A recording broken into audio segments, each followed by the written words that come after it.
आज मापन की अंतर्राष्ट्रीय पद्धति के बारे में चर्चा कर रहे हैं। 1875 में मीटर कन्वेंशन में मात्रकों की अंतर्राष्ट्रीय पद्धति को मान्यता प्रदान की गई। इसमें 7 मूल इकाइयाँ हैं और 2 अनुपूरक इकाइयाँ मानी गई। मूल इकाइयों में लंबाई, इसका संकेत है स्मॉल n, और इसका मात्रक है मीटर, इसका संकेत है स्मॉल m। दूसरी इकाई है द्रव्यमान, इसका संकेत है स्मॉल m, और इसका मात्रक है किलोग्राम, इसका संकेत है स्मॉल k स्मॉल g। तीसरी इकाई है समय, इसका संकेत है स्मॉल t और मात्रक है स्मॉल सेकंड, मात्रक और इसका संकेत है स्मॉल s। चौथी इकाई है विद्युत धारा यानी इलेक्ट्रिक करंट, इसका संकेत है कैपिटल I और मात्रक भी कैपिटल में है एम्पियर, इसका संकेत है कैपिटल A। आपको ये पता होना चाहिए कि जिन मात्रकों के नाम किसी वैज्ञानिक के नाम पे हैं, यानी जो ही पर्सनल नाउन पे हैं, उन सब के संकेतों को कैपिटल में दिखाया जाता है। दूसरा है 5वीं इकाई है ऊष्मागतिक तापक्रम यानी थर्मोडायनेमिक टेम्परेचर, इसका संकेत है कैपिटल T और इसका मात्रक है केल्विन, इसका संकेत है कैपिटल K। छठवां है पदार्थ की मात्रा यानी अमाउंट ऑफ सब्सटेंस, इसका संकेत है स्मॉल n और इसका मात्रक है मोल, और इसका जो संकेत है MOL, तीनों स्मॉल लेटर्स हैं। 7वीं इकाई है दीप्त तीव्रता, इसका संकेत है capital I small v। Luminous intensity यानी ज्योति की तीव्रता, इसका मात्रक है candela, small c small d, इसका संकेत है। अनुपूरक इकाइयों में 2 अनुपूरक इकाइयाँ हैं। एक है समतलीय कोण यानी प्लेन एंगल, जो हम जानते ही हैं, इसकी इकाई होती है रेडियन। अब हम लोग परिचित हैं अंश से या डिग्री से। हम जानते हैं कि एक वृत्त के केंद्र पर संपूर्ण कोण 360 डिग्री होता है, तो इसको हम रेडियन में कैसे बदलेंगे? तो वृत्त के केंद्र पर संपूर्ण कोण को हम 2 पाई रेडियन मानते हैं, यानी 2 पाई रेडियन बराबर 360 डिग्री और पाई रेडियन बराबर 180 डिग्री। तो हम 1 रेडियन में बदलना चाहें तो 1 रेडियन बराबर हो जाएगा 180 बटे पाई डिग्री, और जहाँ पे पाई बराबर होता है 22 बटे 7 या फिर 3.14। हम इस तरह से पाई का मान रख करके हम इसको रेडियन को डिग्री में बदल सकते हैं, क्योंकि अपन डिग्री से काम करने में अभ्यस्त हैं, डिग्री के मान वगैरह याद हैं अपन को। तो ये ध्यान रखिए 180 डिग्री बराबर पाई रेडियन होता है।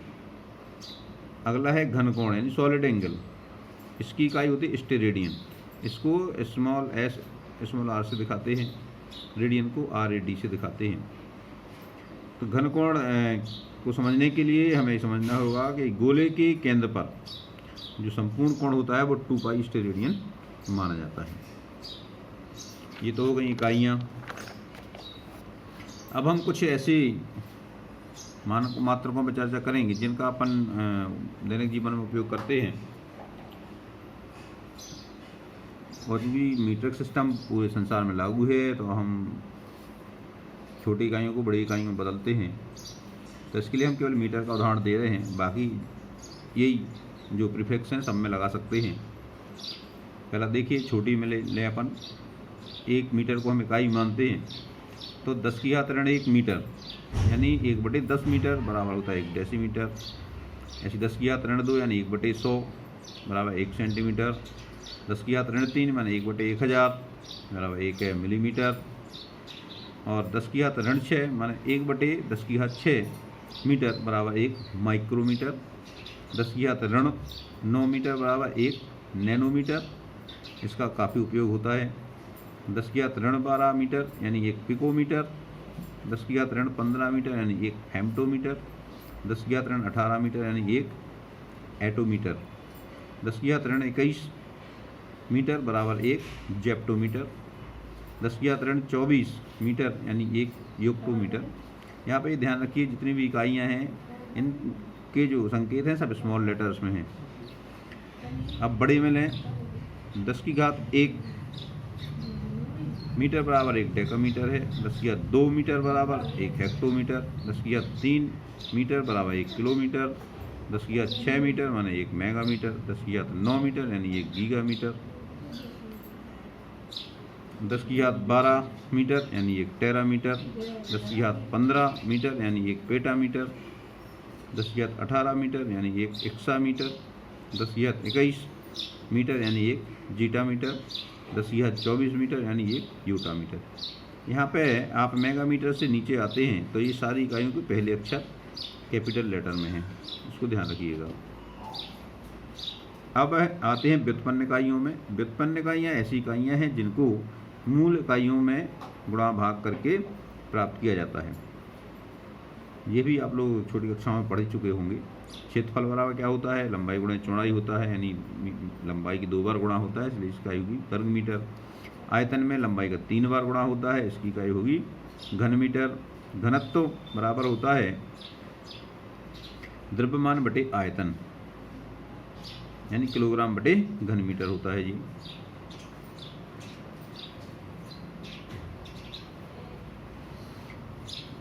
चौथा है वेग यानी वेलोसिटी। वेग होता है मीटर प्रति सेकंड, यानी इकाई समय में तय की गई दूरी, और मीटर प्रति सेकंड, मीटर सेकंड इनवर्स। दाव बराबर होता है बल बटे क्षेत्रफल, इसकी इकाई होती है पास्कल।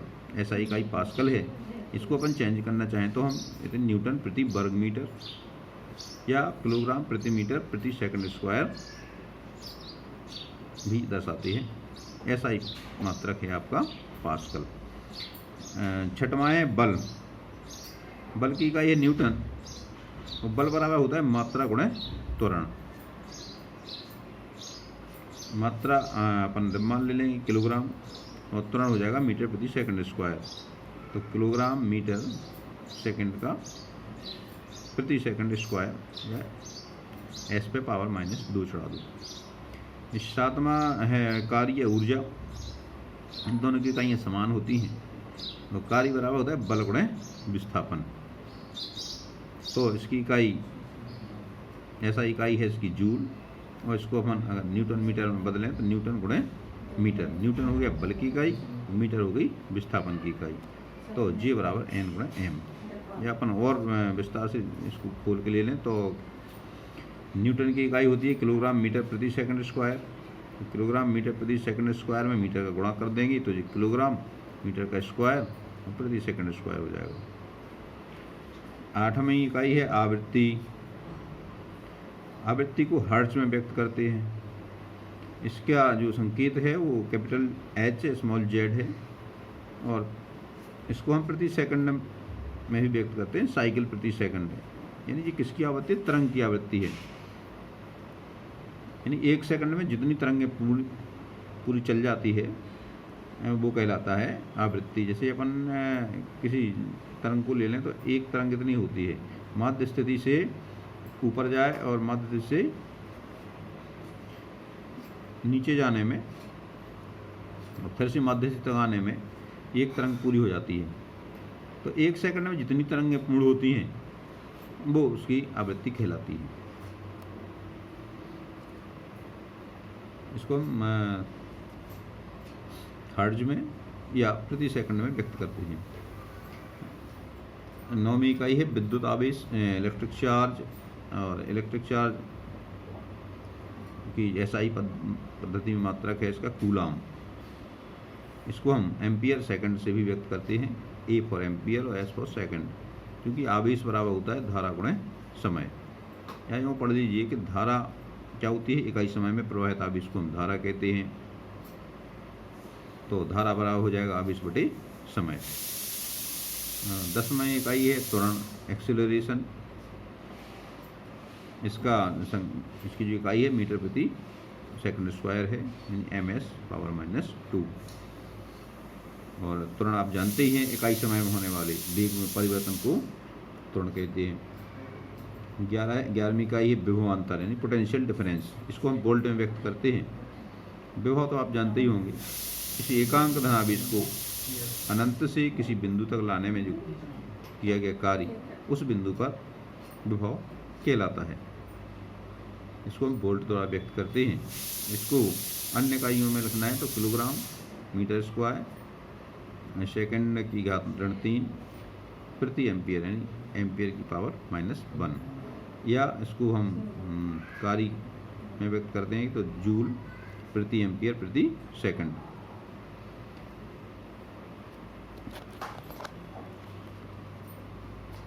अब कुछ इकाइयों में थोड़ा सा अंतर रहता है और उसमें भ्रमित भी रहते हैं, तो इसको थोड़ा अपन स्पष्ट करने के लिए देख लें। द्रव्यमान और भार, कभी कभी द्रव्यमान और भार में कंफ्यूज हो जाते हैं।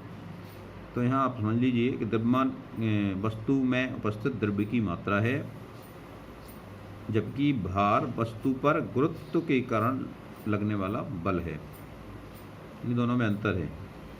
यहाँ पे हम दोनों के संबंध को इस तरह व्यक्त कर सकते हैं, W बराबर mg, जहाँ पे m तो उसका द्रव्यमान है और g गुरुत्वीय त्वरण है।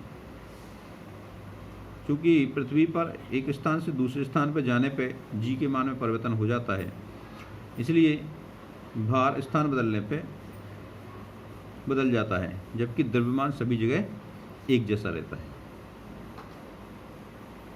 जैसे चंद्रमा पे गुरुत्वाकर्षण बल पृथ्वी की तुलना में 1/6 है, तो यहाँ पे अगर हम कोई 10 किलोग्राम भार की वस्तु चंद्रमा पे ले जाएं तो उसका भार वहाँ होगा 10/6, यानी हम अगर 6 किलो भार पृथ्वी पर है तो वही वस्तु चंद्रमा पे जाएगी तो उसका भार 1 किलोग्राम होगा। अब आयतन ले लें। आयतन वैसे तो SI मात्रक है इसका घन मीटर, लेकिन जो व्यवहार में जो इकाइयाँ उपयोग में ली जाती हैं, रसायन में खासकर लीटर और मिलीलीटर का उपयोग होता है, तो हम ये समझ लें कि 1 लीटर बराबर होता है 1 घन डेसीमीटर। 1 लीटर बराबर 1 घन डेसीमीटर, और चूँकि 1 डेसीमीटर बराबर होता है 10 सेंटीमीटर, तो हम 1 घन डेसीमीटर की जगह पे 10 सेंटीमीटर का घन बना देंगे, तो ये हो जाएगा 1000 घन सेंटीमीटर। और हम घन सेंटीमीटर को यानी क्यूबिक सेंटीमीटर को स्मॉल में सीसी भी लिख देते हैं, तो 1000 सीसी, यानी 1 लीटर बराबर 1000 सीसी। इसी को हम 1000 ml भी लिखते हैं, यानी 1000 मिलीलीटर। तो 1 सीसी बराबर 1 मिलीलीटर, 1 लीटर बराबर 1000 मिलीलीटर। अब बात करते हैं ताप की। ताप के लिए प्रचलित 3 पैमाने हैं। इनमें जल के क्वथनांक और जल के हिमांक को बेस बना करके ये यहाँ समझने का प्रयास किया गया है। अपन देखें, ये 3 स्केल हैं, केल्विन स्केल, सेल्सियस स्केल और फ़ारेनहाइट स्केल। इसमें आप देखें कि जल के क्वथनांक को लिया है 373 केल्विन। यहाँ ध्यान रखिए, यहाँ पे केल्विन में हम डिग्री नहीं लगाते। सेल्सियस पैमाने में जल के क्वथनांक को लिया गया 100 डिग्री सेल्सियस। फ़ारेनहाइट में इसको लिया गया 212 डिग्री फ़ारेनहाइट। अब आते हैं जल के हिमांक को। जल का हिमांक केल्विन पैमाने पर लिया है 273 केल्विन, और सेल्सियस पैमाने पर लिया गया है 0 डिग्री सेल्सियस, और फ़ारेनहाइट पर लिया है 32 डिग्री फ़ारेनहाइट। यहाँ पे मानव शरीर का तापमान देखें। मानव शरीर का तापमान है केल्विन में है 310 केल्विन, सेल्सियस पैमाने पे 37 डिग्री सेल्सियस, और फ़ारेनहाइट में है 98.6 डिग्री फ़ारेनहाइट। कमरे का ताप केल्विन पे 298 केल्विन, सेल्सियस पैमाने पे 25 डिग्री सेल्सियस, और फ़ारेनहाइट पैमाने पे 77 डिग्री फ़ारेनहाइट है। और अधिकतम माने न्यूनतम संभव ताप, जिसको हम परम ताप कहते, परम शून्य कहते हैं, वो है 0 केल्विन। सेल्सियस पैमाने पे ये होगा -273.15 डिग्री सेल्सियस, और फ़ारेनहाइट पैमाने पे होगा -459.67 डिग्री फ़ारेनहाइट। अगर हमें इनको एक दूसरे में बदलना है तो समझ लीजिए 1 केल्विन बराबर होता है डिग्री सेल्सियस धन 273.15 माने जो सेल्सियस पैमाने का मान है उसमें 273.15 जोड़ देंगे तो आपके केल्विन पैमाने का मान निकल आएगा। यदि आपको सेल्सियस को माने केल्विन से सेल्सियस में चेंज करना है तो सेल्सियस पैमाने में जितना मान है उसमें 273.15 घटा दीजिए, निकल आएगा। फ़ारेनहाइट और सेल्सियस में बदलने के लिए सूत्र है F/9 बराबर C/32/5। इस सूत्र में रख दीजिए तो फ़ारेनहाइट को सेल्सियस में बदल सकते हैं, सेल्सियस को फ़ारेनहाइट में बदल सकते हैं, या फिर इस तरह भी लिख सकते हैं इसको C बराबर 5/9 F-32 या F बराबर 9/5 C-32।